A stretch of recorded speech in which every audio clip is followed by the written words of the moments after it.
Ouça agora a reflexão diária com o Padre Pedro Trindade. Em nome do Pai, do Filho e do Espírito Santo. Amém. Bom dia, meu querido irmão, bom dia, minha querida irmã, nesta manhã de segunda-feira, dia 9 de março, terceira semana da Quaresma.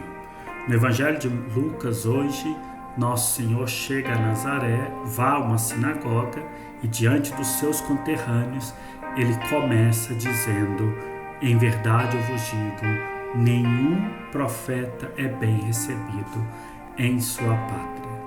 Com isso, Nosso Senhor desmascara os nazarenos que, mesmo tendo visto Jesus crescer, tendo conhecido Maria e José, não são capazes de perceber nele o ungido do Senhor, o justo sofredor, o Messias, tão esperado, tão anunciado no Antigo Testamento.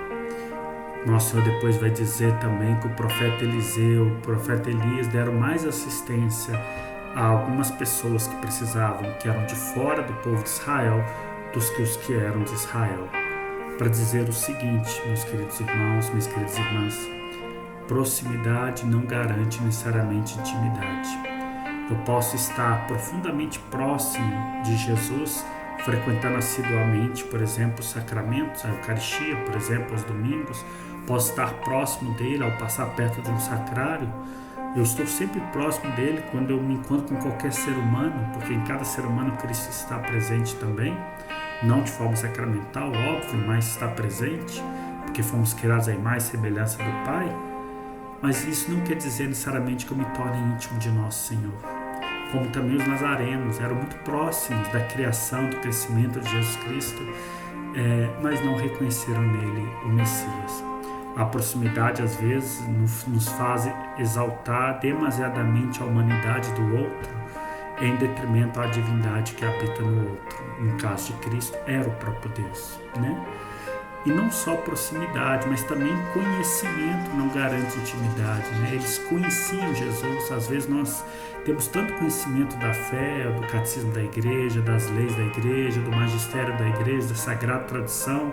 Talvez somos teólogos, né, bem formados, e não necessariamente fazemos a experiência de Deus. Sabemos que Deus nos ama, mas não nos sentimos amados por Ele. Então aqui é um alerta para que a gente não viva a nossa religiosidade apenas como um mero pacto intelectual de saber as coisas, e não necessariamente como um cumprimento cego de tradições, de normas de vivência sacramental que não atinge as minhas vísceras, ou seja, a minha essência, mas me deixa apenas próximo do sagrado, mas não me deixo ser tocado por ele. Então, essa preocupação é muito importante. Por isso Nosso Senhor afirma que nenhum profeta será bem recebido em sua pátria. Porque às vezes, movido por essa proximidade que nos causa uma cegueira, nós acabamos não valorizando, né, a palavra de Deus proclamada por aqueles que estão dentro da minha casa, por aqueles que estão na minha paróquia. E insistentemente procuramos a palavra de Deus nos que estão fora. Nos que estão fora, né? Um pai e uma mãe, por exemplo, passa muito por isso quando eles estão ali dando conselho para os filhos, correções para os filhos, e os filhos parecem que não os ouvem, né? Os filhos não mudam. E às vezes basta uma pessoa de fora, um professor, um educador, um tio, um vizinho, um padre de fora, falar para aquele jovem ouvir, né? E se permitir ser moldado e crescer, né? Por que não valorizamos o nosso pai e nossa mãe, né? Parece que a parte humana que nós conhecemos deles parece sobressair, né? Então a nossa tendência é mecanismo de defesa, é contra-atacar, apresentando também as suas mazelas.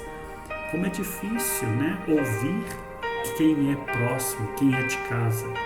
É assim também nessa ditadura midiática, e eu, por exemplo, tento tomar muito cuidado por causa desses vídeos aqui que eu lanço diariamente.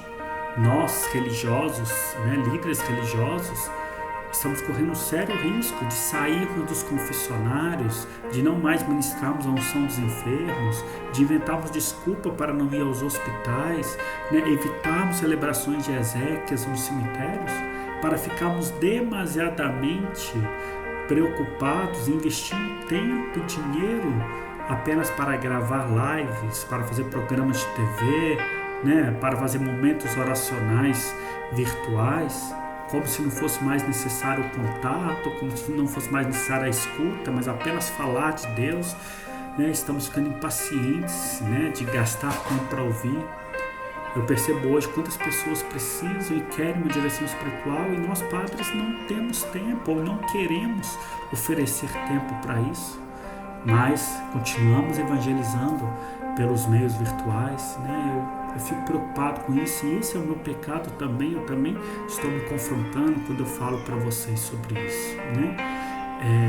Às vezes a gente acaba endeusando esses padres, esses líderes religiosos, esses influencers como seres humanos perfeitos, portador da verdade, porque nós não os conhecemos, né? A gente não tem contato com as suas contradições, né? A gente não é confrontado com a sua humanidade, então nós endeusamos eles e, infelizmente, pior, desvalorizamos aquele padre da minha comunidade, da minha capela, da minha paróquia, aquele padre que talvez já está com uma certa idade, mas que passa horas ali no confessionário, né, à sua disposição.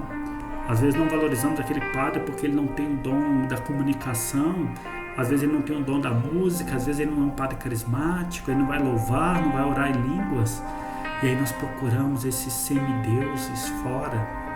Nosso Senhor sofreu essa rejeição pela parte dos nazarenos e me preocupa hoje saber que ele ainda sofre na pessoa de pais, mães, educadores, padres, religiosos, religiosas que não são ouvidos ou não são bem acolhidos em sua própria pátria, em sua casa, em sua paróquia, em sua comunidade.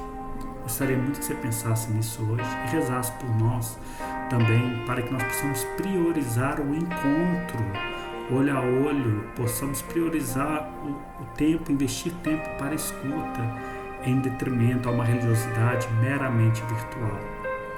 Tenham todos um lindo dia, uma boa semana. Não se esqueça de rezar por mim, por favor. Que Deus te abençoe em nome do Pai, do Filho e do Espírito Santo.